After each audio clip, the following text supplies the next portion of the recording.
je vais vous parler effectivement des rapports du crime et de la maltraitance. Et ça aussi, c'est un scandale qui est complètement ignoré. Et mon propos va se fonder, on entend parler de ça depuis ce matin, sur la recherche scientifique. Parce que c'est vrai, j'entendais tout à l'heure Madame Herzog dire qu'on était vraiment dans l'idéologie en France, qu'il y avait beaucoup d'opinions d'experts et que souvent ces opinions n'étaient pas étayées par la recherche. Donc tout ce que je vous dirai, ça sera prouvé par la recherche. Alors, est-ce que les maltraitances d'enfants ont des répercussions graves sur la santé, sur la société, sur la santé psychique? Vous allez voir que oui. Alors si ces répercussions, y compris sur le crime, sont tellement importantes, peut-être que c'est un phénomène, un épiphénomène, peut-être qu'il y a quelques cas.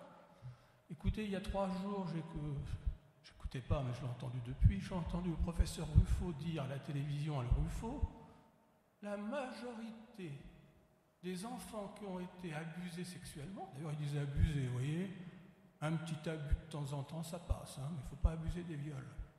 Vous voyez, abus, ça ne marche pas très bien. Bon, enfin.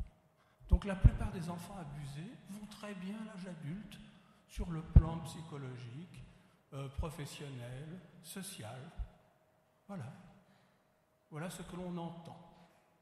Alors que dit la recherche scientifique sur les causes, sur les conséquences? Et quel type d'études? Alors on peut se fonder sur des études rétrospectives. Vous en verrez une dans les écoles de Genève.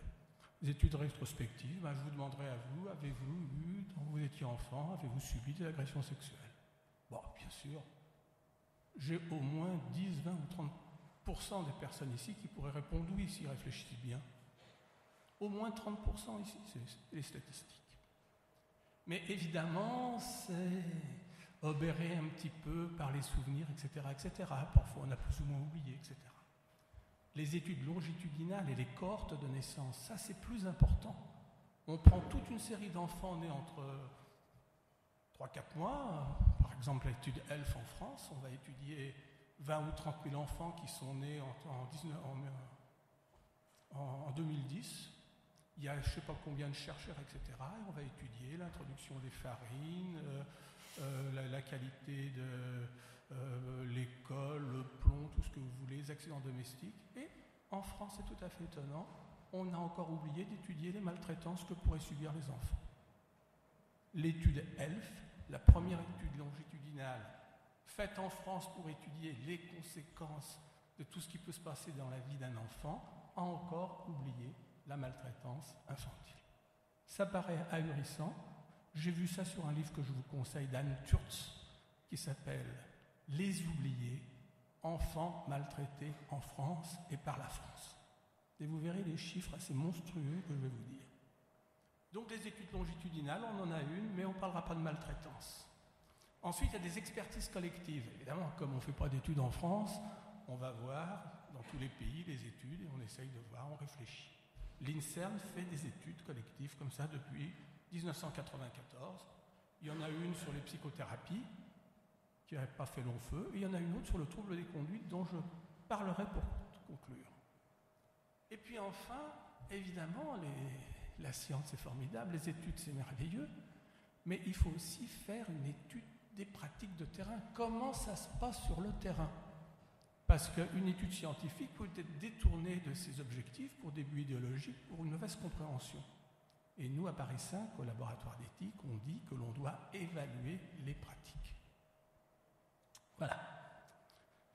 Quand on n'a pas de recherche scientifique, parce que les recherches scientifiques, c'est pas dans notre spécialité, la psychiatrie, la médecine, la criminologie, il n'y en a pas pour tout, eh bien, quand il n'y a pas suffisamment de recherche, on se fonde sur des consensus d'experts, les conférences de consensus.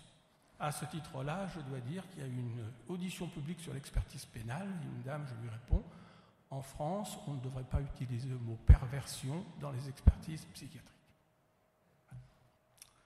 Et puis, quand il n'y a pas de consensus, eh bien, toutes les opinions d'experts, on ne veut pas en entendre parler. Vous verrez que les opinions d'experts font florès en matière de maltraitance. La preuve, le professeur Ruffo, du haut de sa chaire, a déclaré que ce n'était pas grave du tout, que les enfants, les jeunes filles qui avaient été violées dans leur enfance allaient bien sur tous les plans, dans l'immense majorité des cas.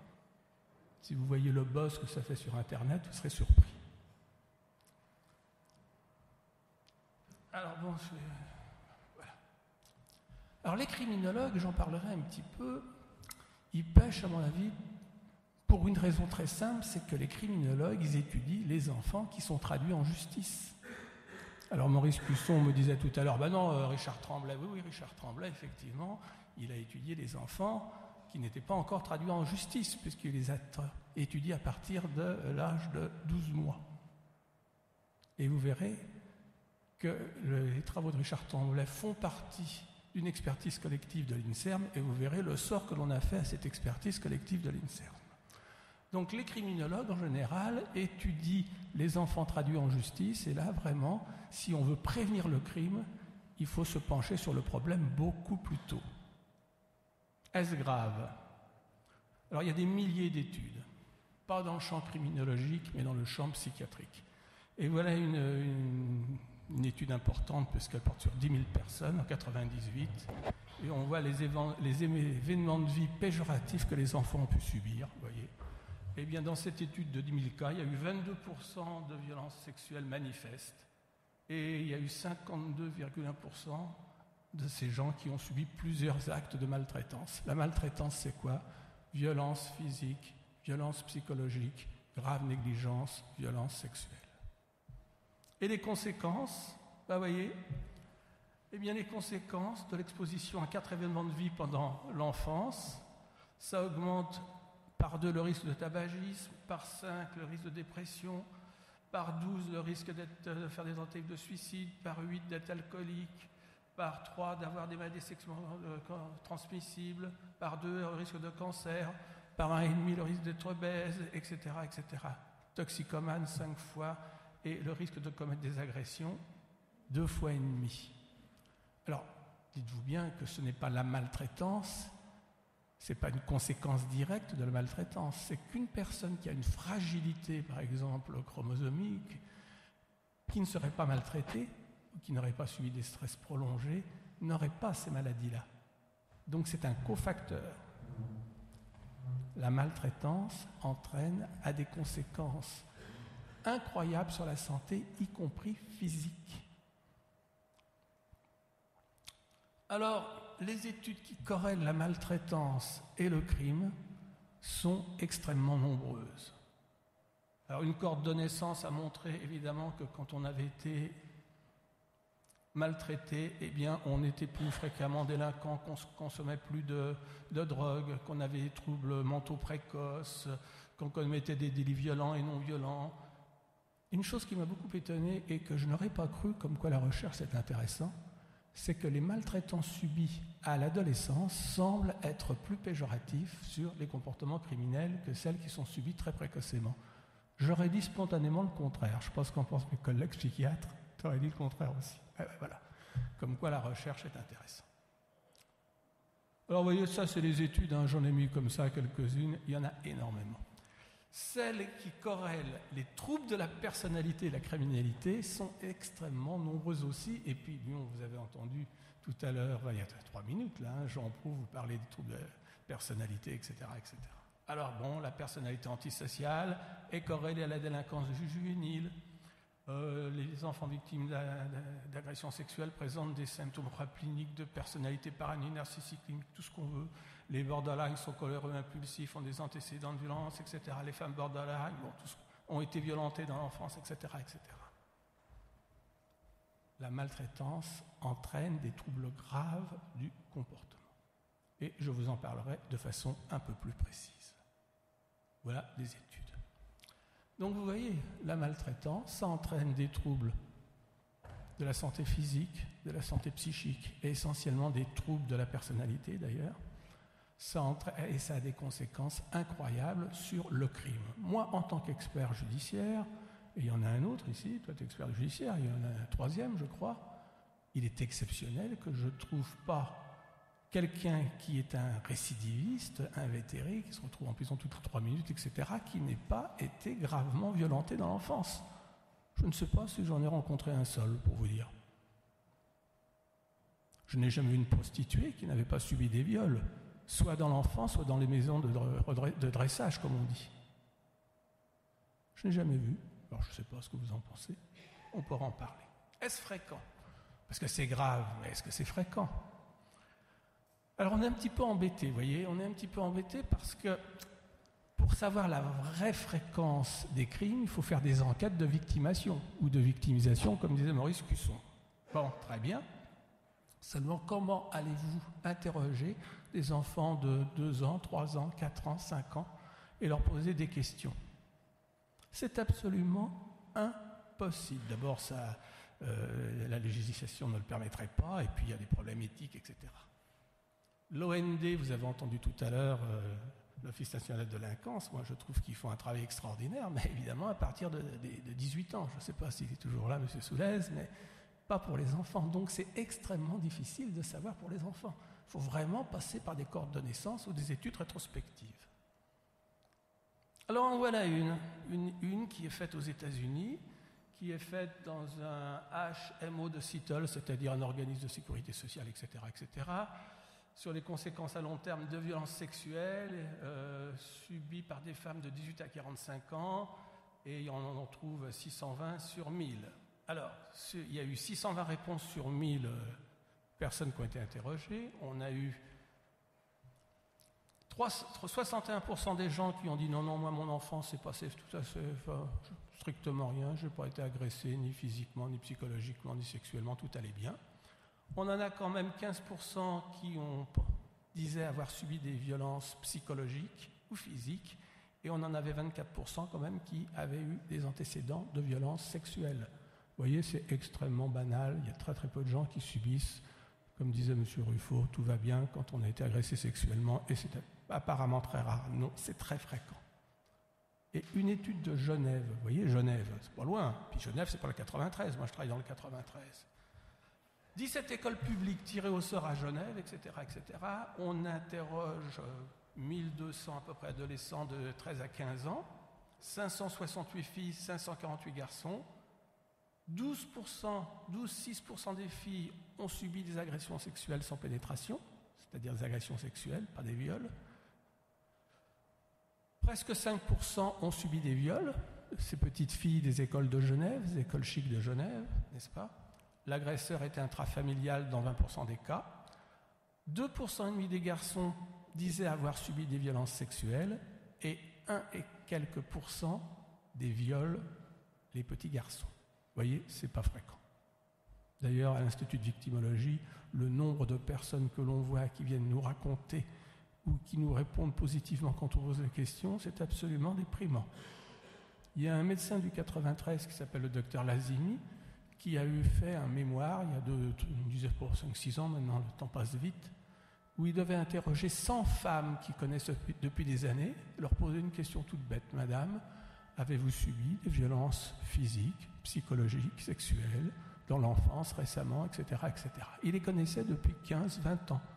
Il a eu 30% de réponses positives, il en a fait une dépression. Vous entendez les chiffres? Donc, oui, c'est grave et c'est fréquent. Ma grande surprise, je peux vous le dire, c'est que quand j'ai écrit ce livre-là, je suis revenu sur les études, notamment l'étude française d'Anne Turtz à l'INSERM, et moi qui suis quand même assez connu dans le milieu de la victimologie et qui m'indignait à juste titre qu'une femme meurt tous les 2 jours et demi ou tous les 3 jours sous les coups de son mari, en tout cas de son conjoint, je me suis aperçu qu'en France actuellement, il y avait 1 enfant par jour qui mourait sous les coups de ses parents. Vous entendez ces chiffres, ça me donne un petit peu de sanglots dans la voix parce que c'est un petit peu bizarre. Tout le monde s'en fout. Donc c'est 1 enfant par jour. 250 nourrissons avant d'1 an. Vous m'entendez? Voilà les chiffres. Et selon les enquêtes, notamment une enquête parue dans le Lancet, qui est un livre de recherche très très important en Angleterre, 10% des enfants anglais, donc probablement des enfants français, sont maltraités. Vous voyez, c'est pas fréquent. Et comme vous avez pu le constater, tout va très bien pour eux. Alors pourquoi on refuse cette évidence. C'est quand même extraordinaire. C'est grave, c'est fréquent, on veut pas le voir. Pourquoi ? Eh bien parce que depuis toujours, la maltraitance est l'objet d'un déni. Ça ne nous plaît pas du tout d'envisager que nos chers enfants puissent être violés, battus, maltraités. Ça ne nous plaît pas du tout et nous avons des stratégies de déni tout à fait extraordinaires. Le premier médecin qui a parlé de maltraitance, c'était Tardieu en 1860. Ça a fait un boom terrible. Ça a fait un boom terrible, mais ça n'a pas duré longtemps. Après, on les appelait les enfants vicieux de Bicêtre. On les enfermait. Ah, vous savez, ça va loin. Le déni de la maltraitance, ça commence dans la Genèse. Ça commence dans la Genèse et c'est marqué dans le Code civil. Connaissez-vous le premier commandement qui régit les rapports, non pas entre la créature et le Créateur, mais entre vous et moi, entre nous? Le premier commandement sur la deuxième table de la loi. C'est quoi le premier commandement?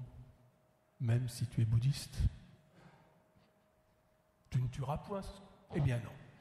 Le premier commandement, je vais le résumer, tu honoreras ton père et ta mère sous peine de mort. C'est-à-dire, honore ton père et ta mère si tu veux que tes jours se prolongent sur la terre que le Tout-Puissant, ton Dieu, te donne. Ça commence mal.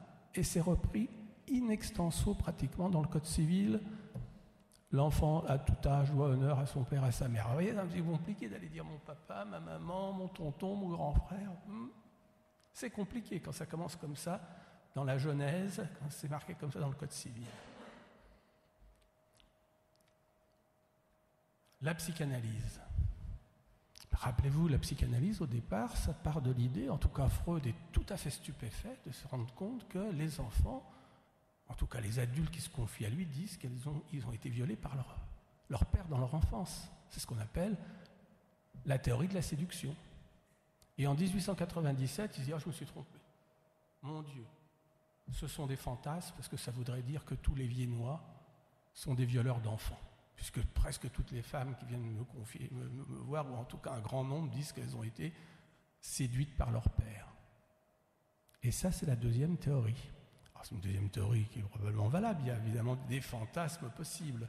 Mais imaginez les dégâts que fait cette théorie pour un enfant, par exemple, un petit garçon qui dirait « Mon papa, nanani, nanana, il a mis son zizi dans la bouche, et le psy qui dirait « C'est le complexe d'Édipe, c'est formidable parce que c'est normal qu'à cet âge-là, l'enfant ait des désirs incestueux pour son papa ou sa maman. » Ben, c'est ce que disait M. Ruffo encore il y a 3 jours.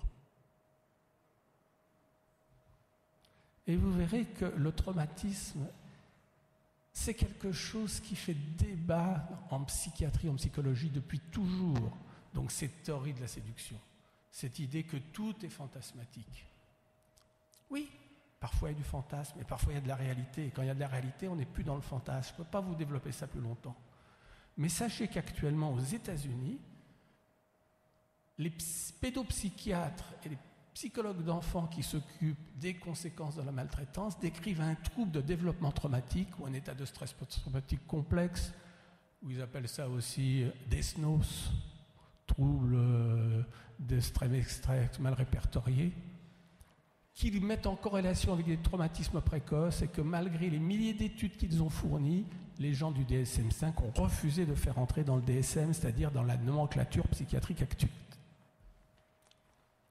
Bien, le refus de développer, de prendre en compte la recherche scientifique, je vous donnerai un exemple. Le mépris de la recherche scientifique sur la maltraitance en France. Si vous êtes un jeune chercheur, que vous voulez devenir professeur et que vous faites des études sur la maltraitance, eh bien, elles seront mal notées. Il est préférable de s'occuper des maladies rares que présentent les enfants. Mais la maltraitance, c'est très mal noté. Donc, c'était un vrai mépris. Vous verrez ce que c'est que ça. La loi du 5 mars 2007, qui a réformé la protection de l'enfance, vous ne me croirez pas si je vous dis qu'elle est destinée à prévenir les difficultés auxquelles les parents peuvent être confrontés dans l'exercice de leurs responsabilités éducatives, voyez, les parents, d'accompagner les familles et d'assurer, le cas échéant, seulement le cas échéant. Selon des modalités à leurs besoins, une prise en charge partielle ou totale des mineurs. Vous voyez, c'est plus l'enfant qui est prioritaire dans la loi, c'est les familles. C'est tout à fait surprenant. Ah, les enfants carencés mentent en matière d'agression sexuelle. Ça, c'est la meilleure de... Qui peut me dire dans cette salle combien d'enfants ont été reconnus victimes de viols et actes de proxénétisme au procès d'Idoutreau? Combien d'enfants, monsieur, à votre avis? Aucune idée? Vous avez raison d'être prudent. Est-ce que... Oui, mais il le sait, lui. Mais qui a une idée? 0? C'est-à-dire, tous ont menti, les enfants, n'est-ce pas? Eh bien, figurez-vous qu'à Outreau, tous les enfants, sans aucune exception, ont été reconnus victimes de viols et actes de proxénétisme. Tous les enfants, par 7 collèges d'experts. Et qu'est-ce qu'on retient? Les enfants, à Outreau, c'était des menteurs. Ils n'ont rien subi du tout. Moi, je peux vous dire qu'il y a 3 semaines, j'ai accueilli Chérif Delay à la maison, parce que j'étais bien obligé, c'est-à-dire l'aîné des frères Badawi. Et je peux vous dire que quelqu'un de plus malade que lui sur le plan psychologique, j'en ai rarement vu. La résilience. Ah, ce que c'est formidable, la résilience.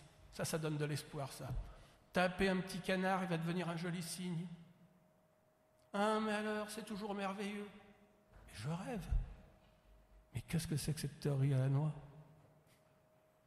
Qu'est-ce que c'est que la résilience, sinon une théorie qui dit c'est pas trop grave de taper les enfants? On est, quand c'est mal compris, parce que la résilience, c'est pas tout à fait ça, mais c'est ce que l'on retient. Le syndrome d'aliénation parentale. Alors ça, formidable. Vous savez, quand un enfant dit dans un divorce un petit peu compliqué qu'il y a eu des maltraitances d'un côté ou de l'autre, c'est qu'un des 2 parents manipule l'enfant, c'est devenu un dogme. Ça devait même rentrer dans le DSM dont je vous ai parlé. Manque de chance, ou heureusement. Je ne veux pas dire pour autant que les enfants sont jamais manipulés, que les enfants ne peuvent pas mentir, etc. Je veux dire que ce syndrome n'existe pas, et d'ailleurs la recherche américaine l'a éliminé définitivement. Eh bien, il n'empêche qu'il y a une proposition de loi il y a quelques semaines sur la garde alternée, où on dit on va prendre cette bonne mesure de garde alternée, quel que soit l'âge de l'enfant, parce qu'il y a le syndrome d'aliénation parentale qui n'existe pas. Il n'existe pas, mais on l'évoque même à l'Assemblée nationale. Les faux souvenirs, le piège du soupçon de l'inceste, c'est un livre, un succès, figurez-vous. Figurez-vous que quand un psychiatre soupçonne l'inceste, même s'il n'y avait pas eu d'inceste, les conséquences seront aussi graves que s'il y avait eu l'inceste. Donc il faut franchement faire attention. Hein. Et vous ne savez pas que le Conseil de l'Ordre nous dit que nous pouvons signaler certes les enfants qui sont maltraités, en faisant preuve de prudence et de circonspection, mais il ajoute que l'on peut s'abstenir en conscience. C'est-à-dire qu'un médecin peut s'abstenir en conscience de signaler au procureur de la République qu'un enfant est violé. C'est le code de déontologie médicale français. Je n'invente rien, allez vérifier, article 44 du code de déontologie. Je terminerai rapidement par... il n'y a plus de brigade des mineurs en France. Ça n'existe plus. Maintenant, c'est les brigades de protection de la famille. Il n'y a plus de défenseur des enfants en France. Il n'y a plus qu'un défenseur des droits. Bizarre. Il y a 2 journées consacrées aux femmes. Oui, formidable. Il y en a 0 consacrées aux enfants. En tout cas, aux enfants maltraités. Vous voyez que les enfants ne sont pas bien lotis dans notre pays. Alors, les criminologues, à part M. Tremblay, ils ne s'intéressent pas tellement aux enfants, parce qu'ils ne sont pas traduits en justice, et eux, évidemment, ils s'occupent des enfants traduits en justice, et l'âge de les responsabilités pénales est très variable, 7 ans en Suisse, 10 ans en Angleterre, 12 ans au Canada, 16 ans en France, 16 ans en Espagne ou au Portugal, etc., etc. Mais les jeunes enfants, ils ne rentrent pas dans les catégories pénales, alors on ne les étudie pas beaucoup. Sauf M. Tremblay, on y viendra. Alors, vous avez vu, hein, c'est fréquent, c'est très grave. Dans mon bouquin, vous verrez le nombre d'études considérables qui existent pour étayer ce que je vous dis. C'est pas, j'ai même été surpris que ça soit à ce point-là. Ensuite, il y a l'éducation. Martial Godelier, dont je vous montre le livre là que je vous conseille très fort, La production des grands hommes, nous montre que nous, les petits Français, les Français, vous, les grands Français, moi, quand j'étais pensionnaire, eh bien, j'ai été éduqué comme un barouillat. C'est-à-dire que les garçons sont élevés dans les épreuves qu'ils s'infligent les uns aux autres pour prouver qu'ils font pipi plus loin qu'ils sont différents des filles, qu'ils ont quelque chose dans la culotte, etc., etc. Et les garçons construisent leur identité en dénigrant les femmes et en voulant surtout pas leur ressembler. C'est ce qu'on appelle le sexisme. Et puis, on est dans une société, bien sûr, où le sexisme est tellement important que tout est fondé sur la performance. Et qui sont les gens performants? Eh bien, ce sont nous les hommes. Car vous connaissez les stéréotypes. Nous, les hommes, nous serions, ne riez pas mesdames, forts, protecteurs, responsables, sérieux, intelligents, rationnels, logiques, etc. Et nous sommes les chefs. Quant aux femmes, mesdames, c'est vrai en plus, vous êtes faibles, émotives, jolies, sensibles, bavardes, coquettes. Et vous avez besoin de nous pour vous protéger. Évidemment, ça, oui, il y en a une qui lève les yeux au ciel et dit c'est pas comme ça à la maison, c'est moi qui commande. Mais à la maison, c'est plutôt comme ça que ça se passe. Ces fantasmes il y a quelques années, c'est comment ça se passe maintenant et comment on a peur que ça devienne un jour. Et vous savez, ces stéréotypes sont tellement importants qu'on les voit partout, à la télé, à la publicité. Regardez le message du loft. Qu'est-ce qu'il nous raconte le loft? Si vous êtes blonde, que vous êtes bien fichu et que vous éliminez les plus faibles, vous serez riche et célèbre. D'accord? L'autre fois, je regardais un film, là, c'était Indiana Jones et le Temple maudit. Ah! Vous auriez vu.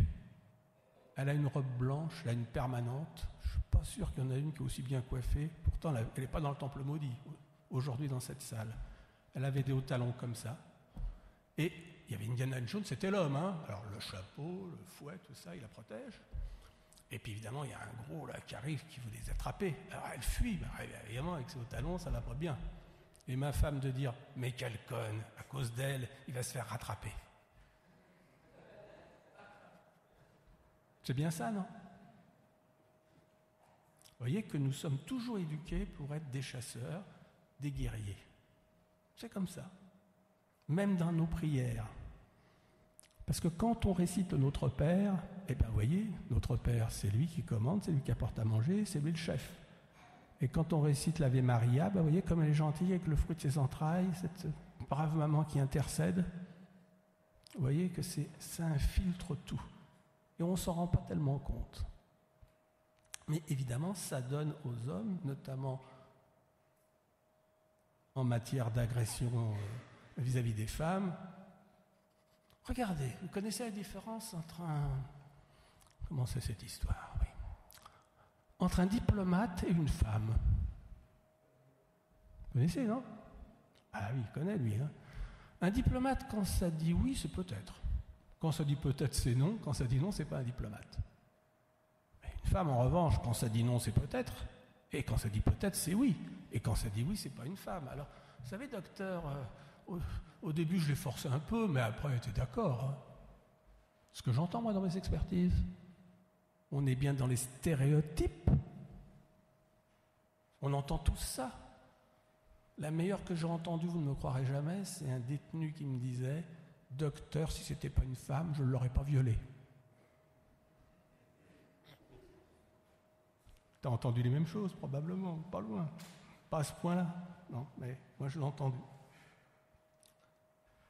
Alors, à l'issue de son initiation, quand nous sommes des petits guerriers, n'est-ce pas, où on s'est initié dans la maison des hommes, comme chez les papous, c'est-à-dire dans les pisciotières, les clubs de sport, là où les filles n'ont pas le droit d'entrer, là où on les dénigre, voilà le repos du guerrier, notre propriété. Pas mal le repos du guerrier, hein, c'est le film, vous savez. Bon. Voilà. Et ceux qui ne seraient pas très convaincus, parce que je vais faire vite, je vous conseille ce livre, L'image de l'homme, l'invention de la virilité moderne.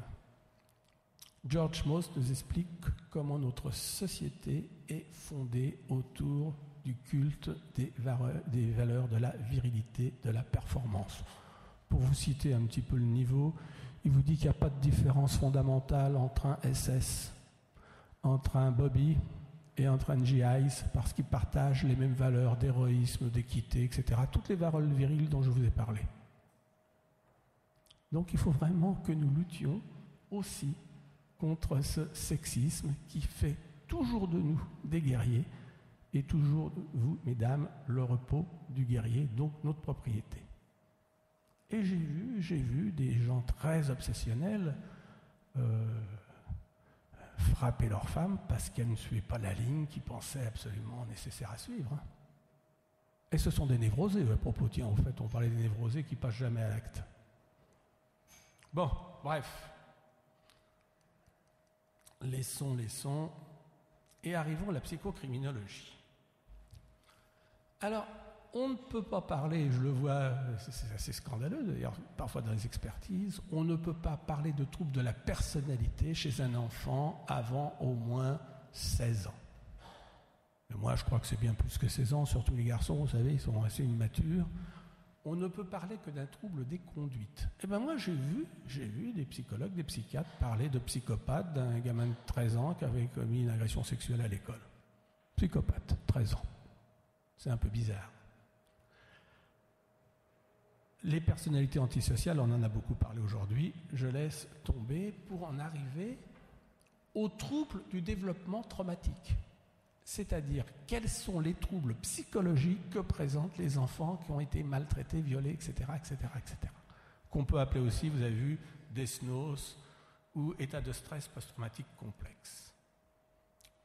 Alors, pour les psychiatres, il n'y en a pas beaucoup ici, ou les psychologues, vous verrez, ça ressemble tout à fait à un borderline. Ce que voulaient faire rentrer les psychologues dans le DSM, c'était quelque chose qui ressemble au borderline, mais ils y mettaient une cause. Et la cause, c'était exposition à des agressions physiques, agressions, abandon, trahison, etc., etc., etc. Donc ces gens-là disent, voilà, ces troubles de la personnalité sont dus à des traumatismes infantiles répétés. C'est une polémique, il y a une pétition sur Internet, il faudra attendre certainement le DSM-5R pour que ça rentre. Qu'est-ce qu'ils ont, ces gens, quand ils grandissent et quand ils sont à l'âge adulte ? Eh bien, quand ils sont à l'âge adulte, ils ne peuvent pas réguler leurs émotions. Ils sont incapables de réguler leurs émotions, un peu comme le borderline. Alors, ils ont des troubles émotionnels, des troubles somatiques, on l'a vu tout à l'heure, des troubles du comportement, des troubles dissociatifs, etc., etc.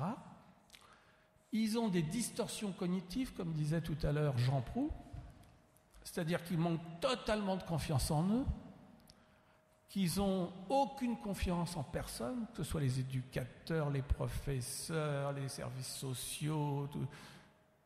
Ils n'ont aucune confiance en personne. J'ai pu le constater avec Cherif Delair encore il y a 15 jours. Et enfin, leur vie scolaire, familiale, relationnelle, judiciaire et professionnelle est catastrophique. Quoi qu'en dise M. Ruffo. Oui, j'en ai pour 5 minutes. J'en ai pour 5 minutes, mais c'est important. Donc, je vais vous expliquer en 5 minutes 2 choses. Qu'est-ce qu'un trouble dissociatif ? Au revoir. Et pourquoi y a-t-il des troubles dissociatifs ? Et qu'est-ce qui se passe chez beaucoup de ces adolescents ou ces adultes qui ont des comportements criminels qu'on ne comprend pas très bien ? Alors voilà ce qui se passe quand il y a du stress. Quand il y a du stress, vous voyez, le S, c'est le stress, ça passe par le thalamus, ça allume les amygdales cérébrales, ça fait sécréter de l'adrénaline et du cortisol, mais dans les millisecondes qui suivent, ça monte ici au cortex frontal et ça remet les choses dans le contexte. Bah non, c'est un tel qui me fait une bonne vague. Ah bah non, c'est mon maître, j'ai ressenti que c'était lui, etc. Et donc ça calme tout. Imaginons maintenant que ce soit un acte de grave maltraitance. Eh bien c'est la même chose, ça passe par les amygdales. Mais là, il y a une telle invasion d'adrénaline et de cortisol que rien ne va monter au cerveau, strictement rien. Et ce qui est extraordinaire, c'est qu'on le voit sur les scanners fonctionnels. Je fais vite, et voilà l'image du haut. C'est une personne qui n'a jamais été traumatisée, à qui on montre un film d'horreur, vous voyez, la base du cerveau s'allume, Et dans les millisecondes qui suivent, ça arrive ici au cortex frontal et ça va éteindre la réaction. En bas, c'est une personne qui a été maltraitée à qui on montre le même film d'horreur. Et vous voyez, il y a une toute petite réaction émotionnelle en jaune et rien n'arrive au cerveau. C'est ce qu'on appelle un état de dissociation. Eh bien voilà un trouble extrêmement fréquent qu'on ne reconnaît pas suffisamment dans les expertises. Moi, j'ai une expertise assez extraordinaire, c'est celle du concierge de l'affaire Fofana, si vous voyez ce que je veux dire. Pour en parler, c'est juger. Mais vous allez comprendre, ces gens-là ont des conduites à risque, ont des addictions, ont des pratiques sexuelles violentes, ont des conduites auto-agressives. Vous savez, c'est les jeunes filles qui se scarifient. Mais pourquoi tu as fait ça ? J'allais mal, ça m'a fait du bien. Oui, parce que ça a déclenché une réaction dissociative, vous voyez la petite réaction jaune là, anesthésie. Ça permet certains actes, mais on ne comprend pas. Alors, je vous donne un exemple criminel. Il y a des délits de fuite, c'est vrai, ça existe. Un automobiliste écrase une personne. Le délit de fuite, c'est celui qui va faire tout son possible pour cacher les choses, qui n'ira jamais se dénoncer, etc. Mais il y a un certain nombre de personnes qui, devant l'horreur de ce qu'ils constatent, se trouvent comme des lapins, dissociés, comme dans les fers d'une automobile. Ils rentrent chez eux dans le comportement automatique. 2 heures après, ils reprennent leur esprit, ils vont se dénoncer. Ce n'est pas un délit de fuite, c'est un trouble dissociatif. Vous voyez ? Ça a des conséquences très très importantes en criminologie, en expertise, etc. Tu as compris ? Non, je ne vais pas conclure, je vais conclure maintenant. Je vais conclure maintenant en 3 minutes et vous allez voir comme c'est incroyable. Donc en 2006, Richard Tremblay et les gens de l'INSERM se réunissent. Et qu'est-ce qu'on découvre ? On découvre que c'est à 24 mois que les êtres humains sont les plus violents. À 24 mois, les enfants, ça tape, ça crèche, ça tire les cheveux, ça fait tout ce que vous voulez. C'est extrêmement violent. Et puis contrairement à ce que croyait Rousseau, et bien progressivement, parce qu'on joue avec eux, parce qu'on les protège, parce que je ne sais pas quoi, les gens sont de moins en moins violents. Sauf 4% de ces enfants. 4% de ces enfants vont rester constamment violents. Alors,